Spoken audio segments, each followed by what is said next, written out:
고침을 받은 사람은 그가 누구인지 알지 못하니 이는 거기 사람이 많음으로 예수께서 이미 피하셨음이라.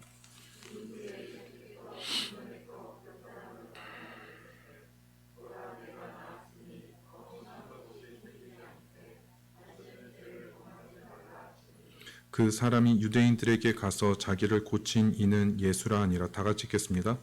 그러므로 안식일에 이러한 일을 행하신다 하여 유대인들이 예수를 박해하게 된지라. 아멘. 제가 기억을 해보니까 저희 아버지가 살아계셨을 때 저한테 엄청나게 많은 선물들을 주신 게 생각이 났습니다. 굉장히 많은 선물을 받았는데 그냥 아무 이유 없이 저한테 선물을 주실 때도 있지만은 어떤 경우는 특별히 이렇게 조건이 붙는 경우들이 생각이 나는 겁니다. 그런데 분명히 주신 선물 너무 많은데 지금 생각하면 정말 어렵게 노력하고 받은 선물들만 기억이 나는 겁니다. 그 중에서 두 가지 선물이 기억이 납니다. 하나는 제가 중고등학교 때 그 시절이 이제 처음 컴퓨터가 일상이나 이렇게 쓸 수 있는 컴퓨터로 들어올 때였는데 이제 제가 시험 보는 성적에 따라 이제 컴퓨터를 사주기로 하신 거예요. 이제 개인 컴퓨터를 처음 갖게 되는 기회였던 거죠. 근데 이런 경우의 선물은 아마 대부분 경험을 해보셨을 것 같습니다. 근데 제가 그게 걸리고 나서 얼마나 열심히 공부를 했는지 모릅니다. 아버지께서 그 많은 시험 중에 매번 시험을 볼 때마다 선물을 주신 게 아니었거든요. 제가 생각할 때 그 시기가 한창 공부에 재미를 붙일 수 있는 시기여서 그때 아버지께서 선물을 주시기로 약속을 하셨고 굉장히 열심히 공부를 하고 그리고 결국은 그 컴퓨터 선물을 너무 어렵게 받게 됐는데 정말 기뻤던 기억이 납니다. 물론 처음 컴퓨터라는 것을 제가 사용한 것도 너무 좋았는데 그거보다는 아버지께서 너무 기뻐하는 마음으로 주시는 거예요. 제가 그동안 열심히 노력하고 그런 부분들을 아버지께서 보시고 너무 기쁜 마음으로 주시는 그 기억이 생생합니다. 또 한 가지 선물은 옛날에 처음에는 카세트 플레이어만 있다가 처음에 CD 플레이어가 나온 시기가 있었습니다. 그래서 CD 플레이어로 바뀔 때 테이프도 되고 CD 플레이어도 되는 그런 그 조그만 오디오를 이제 사기로 했는데 그 제품이 이제 필요하게 됐습니다. 근데 아버지께서 무슨 물건을 사러 갈 때 이렇게 같이 사는 법이 없으셨는데 처음으로 나서서 그거를 직접 사주러 나가시는 겁니다. 그래서 제가 어린 기억에 어떤 기억이 나냐면은 아침에 용산이라는 데를 처음 가서 그때 이제 인터넷 쇼핑이 없었으니까요. 용산을 가서 제품을 알아보고 이제 제품을 선정한 다음에 저렴한 거를 고르려고 하루 종일 돌아다닌 기억이 나는 겁니다. 아버지가 너무 바쁘시게 살고 계셔서 그냥 이렇게 사주시려고 하면은 그냥 돈을 주실 수도 있었는데 아버지께서는 본인이 힘드셔도 함께 살 수 있고 뭔가 가르쳐 줄 수 있는 방법을 선택을 하신 거예요. 하루 종일 아버지와 제품을 알아보고 가장 저렴하게 제품을 구했던 기억이 생생합니다. 사실 제가 이제 돌아보니까 아버지께서 아무 이유 없이 주신 게 훨씬 더 많습니다. 제가 모르는 것도 더 많습니다. 그런데 제 마음속에 남는 선물들은 제가 있는 힘을 다해서 뭔가 노력을 해서 주신 선물들, 그리고 아버지와 함께 하셨던 아버지의 마음이나 그 사랑이 따뜻하게 느껴졌던 선물이 가장 기억에 남는 겁니다. 결정적으로 기억에 남는 선물은 아버지와 관계에서 분명히 의미 있었던 선물만 남게 되는 거죠. 지나고 나면 그 선물 자체는 거의 잊혀지고 그 선물을 주셨던 아버지 마음, 그리고 제가 아버지와 기쁨을 위해서 열심히 노력했던 부분들, 이런 부분들이 기억에 남게 되는 겁니다. 저는 우리가 하나님과의 관계도 비슷하다고 생각이 됩니다. 하나님께서 우리 삶에 주신 축복들이 얼마나 많습니까? 셀 수가 어려울 수도 있습니다. 그리고 저희가 모르는 축복도 너무나 많을 수 있습니다. 그런데 그 중에서 정말 우리한테 감사하게 기억하고 있는 축복은 어떤 축복입니까? 그 축복 중에서 우리 삶을 실제적으로 순식간에 변화시켰던 그 하나님의 축복의 은혜의 순간이 언제였습니까? 오늘 말씀을 통해서 우리 지금 모습이 하나님이 주신 그 은혜와 축복에 합당한 삶을 살아가고 있는지 돌아보는 시간이 되었으면 좋겠습니다. 먼저 1절부터 4절 말씀 함께 교독하겠습니다. 그 후에 유대인의 명절이 되어 예수께서 예루살렘에 올라가시니라.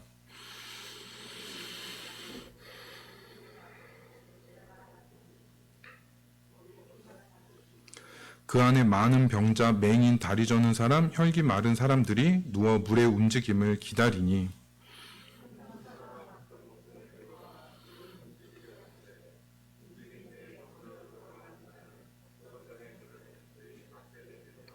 우선 우리가 살펴볼 건 오늘의 본문의 배경이 예루살렘이라는 겁니다. 예루살렘은 하나님을 믿는 유대인들에게는 가장 상징적인 장소입니다. 성전이 있었고 하나님을 믿는 신앙의 중심지였습니다.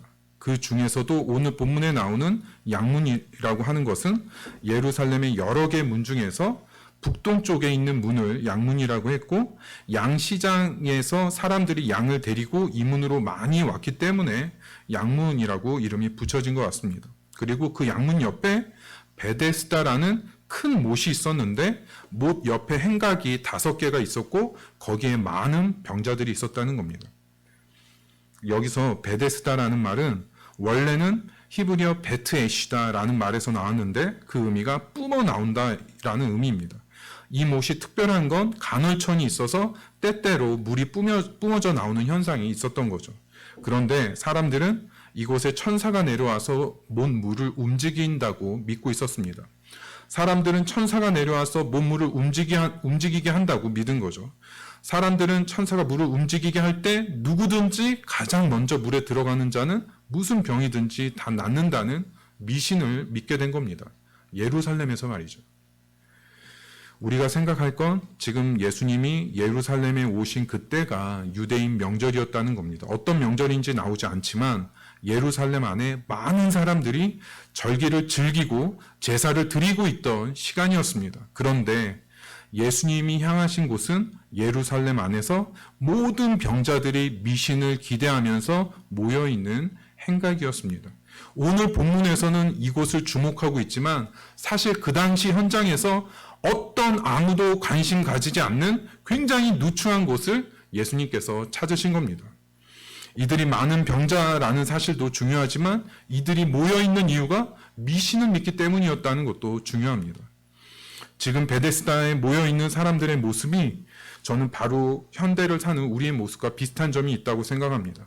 겉으로는 너무나도 멀쩡해 보이지만 속으로는 상처 있고 헛된 우상을 쫓는 모습으로 세상을 향해 가고 있는 우리의 모습입니다. 우리에게 더 위협적인 것은 베데스다 못에 모여있던 사람들은 미신을 쫓고 있었지만 우리한테는 너무나도 현실적이고 마치 진실인 것처럼 보이는 우상을 쫓는 마음이 있다는 것이죠. 그런데 세상에서 아무 관심도 없는 우리들에게 예수님께서 찾아오신 겁니다. 우리에게 말씀을 주시고 진정한 구원을 주시기 위해서이죠. 그런데 우리는 여전히 우리가 생각하는 문제, 욕심, 세상을 쫓아가고 싶은 마음에만 집중을 하고 하나님이 주시기 원하시는 축복들을 외면할 때가 있다는 겁니다. 오늘 말씀을 통해서 예수님의 능력을 가져오는 비밀, 그리고 그 능력 뒤에 숨은 예수님의 진정한 마음과 뜻이 무엇인지 살펴보겠습니다. 오늘 처음 살펴볼 것은 한 병자의 치유입니다. 본문 5절부터 9절 말씀 함께 교독하겠습니다. 거기 38에 된 병자가 있더라.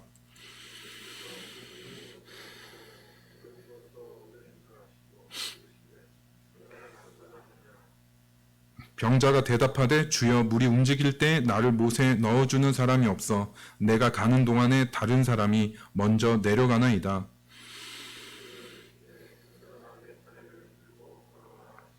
그 사람이 곧 나와서 자리를 들고 걸어가니라. 이날은 안식일이니. 38년 된 병자라는 것은 인생의 대부분 병으로 고생하며 지낸 겁니다. 38년이면 가족의 돌봄도 끝까지 받지 못했을 것 같습니다. 그리고 그 병이 오래 지속이 되면 마음속에 불평, 좌절, 원망이 가득했을 겁니다. 더욱이 이 병자는 오늘 말씀에 보면 병명이 무엇인지 나오지 않는 경우입니다. 대부분의 복음서에서 병이 치유된 사람들은 명확한 병명이 있습니다. 그런데 이 병자는 병명이 나오지가 않고 있습니다. 대부분 사람들은 본문에서 이 사람이 움직이지 못하는 것을 보고 중풍병자라고 생각들을 합니다. 하지만 정확히 어떤 이유로 이 사람이 움직이지 못하는 병에 걸렸는지 알 수가 없는 부분이었다는 것이죠. 그런데 예수님께서 이 사람을 보시고 아셨다고 말씀하십니다. 병이 오래된 줄 아셨다고 말씀하시는데 이때 안다는 말, 그노스라는 말은 경험적으로 안다는 의미입니다. 예수님께서 이 병자의 고통과 병에 대해서 아셨다는 겁니다. 그리고 내가 낫고자 하느냐 물으셨습니다. 38년 된 병자에게 낫기를 원하는지 묻는다는 것 자체가 사실 말이 되지 않는 부분입니다. 그런데 예수님께서 원하신 것은 그 사람 안에 삶에 대한 아주 조그만 소망과 열정이라도 불러일으키기 원하셔서 내가 낫고자 하느냐 물으신 것이죠. 왜냐하면 예수님께서는 사람 안에 있는 작은 믿음 또 작은 소망을 보고서 일으키시기 원하셨기 때문입니다. 그런데 이 병자의 대답은 굉장히 부정적인 대답이었습니다. 38년 된 병자에게 낫기를 바라냐고 묻는 예수님의 질문이 이 사람한테는 조금 불쾌하게 다가왔고, 문제는 못에 자기한테 핵심적인 문제는 낫고 안 낫고가 문제가 아니라 그 기적이 일어난다는 못에 자기가 들어가느냐 못 들어가느냐, 이게 핵심 문제라고 대답을 하는 겁니다. 자신이 움직일 수가 없어서 다른 사람들이 먼저 못에 들어가 자신이 들어가지 못했다고 대답을 하고 있습니다. 이 사람의 관심은 무엇인가 하면 예수님이 자기를 낫게 해줄 건지 안 낫게 해줄 건지 이거에 관심이 없습니다. 자기가 낫느냐 안 낫느냐 이것도 중요하지 않습니다. 다른 사람들이 한 번쯤 못에 들어가는 그 경험을 하는 것, 자기도 적어도 그거 한번 경험은 해봐야지 라는 생각만 갖고 살았던 겁니다. 마음속에 병을 낫고자 하는 마음도 무너진 지 너무 오래고, 다른 사람들이 시도하는 그 기적의 못에 자기도 몸을 담가보면 좋겠다라는 희망 하나로 살았다는 것이죠. 그런데 실제로 그 못에 들어가는 사람이 정말 낫는지는 알 수가 없는 겁니다. 이 병자는 다른 사람이 시도하는 것을 자기도 시도하면 그것으로 만족하려고 생각한 것이죠. 예수님이 처음에 기대하셨던 조그만 믿음이나 소망, 그리고 혹시 예수님에 대해서 아는 것이 전혀 없었습니다. 문제가 무엇입니까? 예수님이 이 사람을 치료해 주기 원하시는데 이 병자는 아무 준비가 안 돼 있다는 겁니다. 어떤 믿음도 발견할 수가 없습니다. 이 병자는 문제가 너무 오래돼서 자신에게 정말로 필요한 것이 무엇인지 전혀 알지 못했고, 다른 사람들이 누리는 그 조그만 유익, 그게 부러웠던 것이죠. 그것을 쫓아 시도하는 것만으로 만족하고 싶었습니다. 예를 들어서 미술을 너무 좋아하고 잘하는 청년이 한 명 있습니다. 그런데 그 청년은 자기가 정말 그림 그리는 걸 잘하고 좋아하고 행복해하는데 정작 부러워하는 거는 일반 회사 직장인 다니는 걸 부러워하는 거예요. 그래서 계속해서 회사를 취직하기 위해서 애쓰고 있는 모습입니다. 그런데 이 부분이 바로 우리의 문제가 될 수도 있다는 겁니다. 우리의 본질적인 문제, 우리의 죄, 우리의 믿음, 우리의 무너진 마음, 삶, 그 일으킬 수 있는 능력은 분명히 예수님께 있는데 정작 우리의 마음은 세상 사람들이 누리는 작은 즐거움을 누리고 싶어 한다는 겁니다. 남들과 같이 돈을 벌고 싶고 그걸 누리고 싶고 보통 사람들이 누리는 유익이 우리한테 너무 커 보이는 겁니다. 예수님이 주시는 축복 안에 모든 것이 있습니다. 하지만 우리는 예수님이 주실 수 있는 것에 관심이 잘 없고 세상 사람들이 누리는 것만 부러워하며 살아가는 겁니다. 그래서 우리가 온전한 구원을 얻기 위해서 제일 먼저 필요한 건 우리 자신을 객관적으로 바라보는 것입니다. 내가 어떤 사람이고 내가 진정한 구원을 얻기 위해 무엇이 필요한지, 그래서 결국 누구를 찾아야 하는지 정확히 아는 게 필요하다는 거죠. 그것을 알 때 하나님께 간절히 구할 수 있습니다. 하지만 세상의 유혹, 또 다른 사람들이 누리는 작은 행복이 유난히 우리한테 커 보이게 될 때가 있습니다.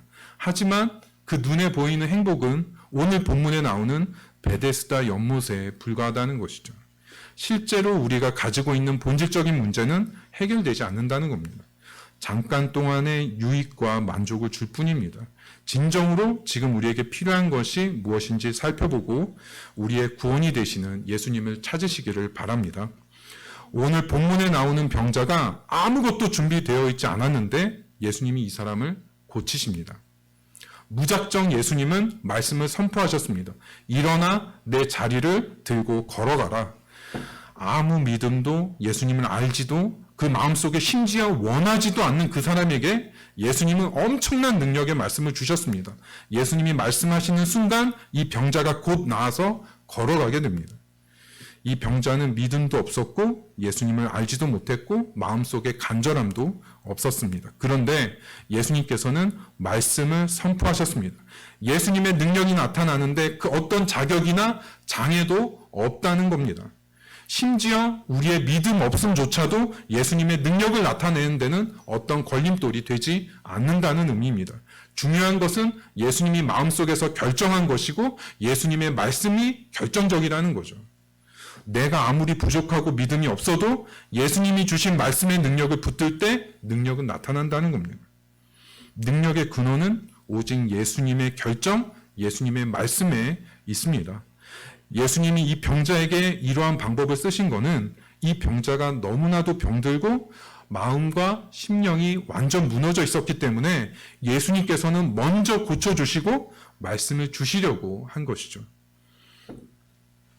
예수님의 능력이 나타나는데 우리의 믿음이 중요한 요소이지만 믿음의 요소가 절대적이진 않다는 겁니다.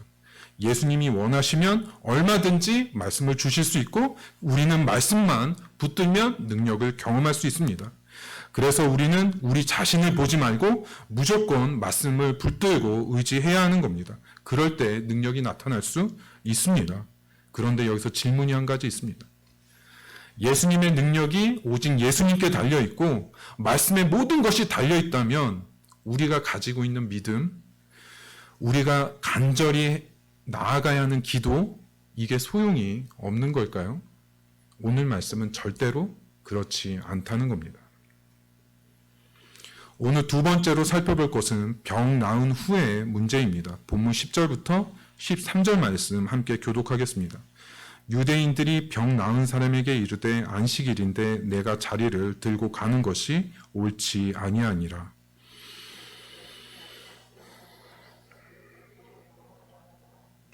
그들이 묻되 너에게 자리를 들고 걸어가라 한 사람이 누구냐 하되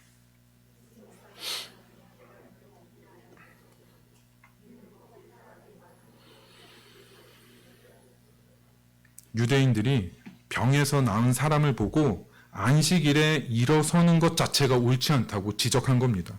유대인들이 안식일에 대해서 생각하고 지키는 것은 하나님이 의미하는 안식일과는 차이가 있었던 거죠. 하나님이 제정하신 안식일은 일을 하지 않는 겁니다. 중요한 건 일의 개념이죠.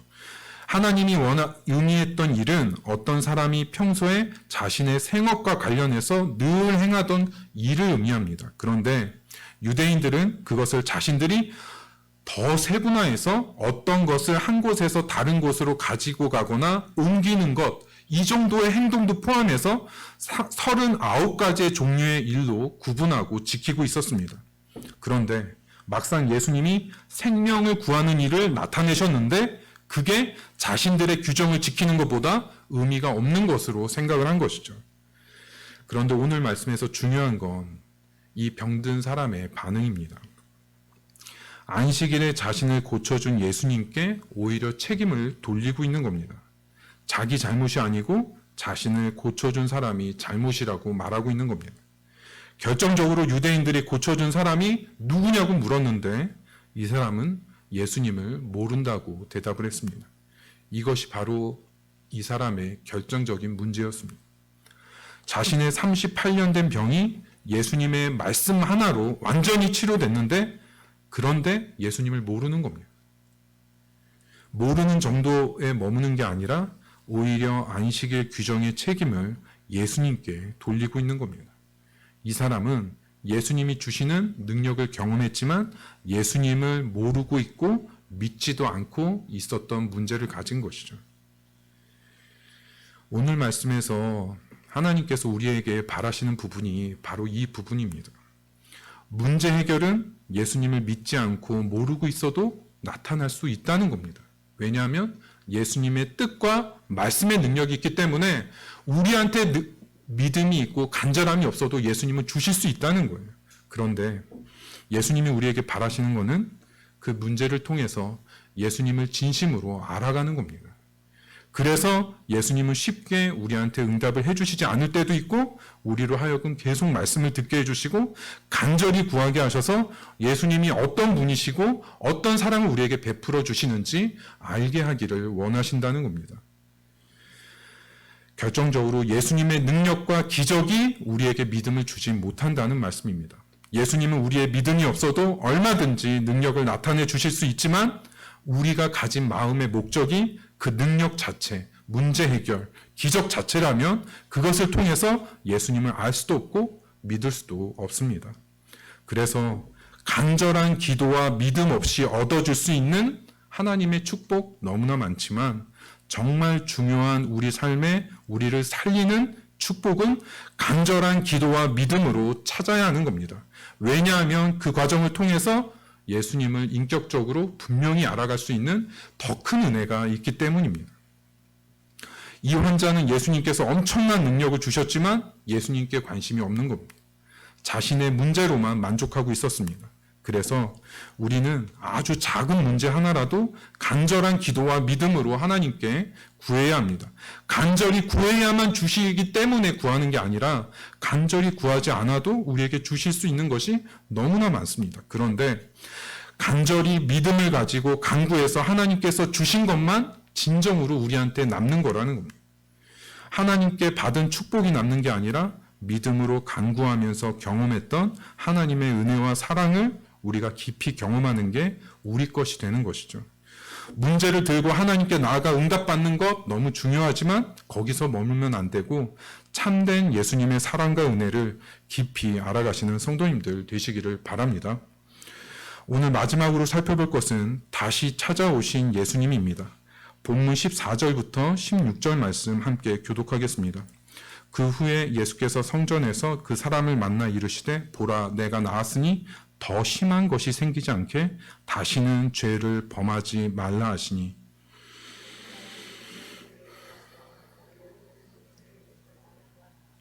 그러므로 안식일에 이러한 일을 행하신다 하여 유대인들이 예수를 박해하게 된지라.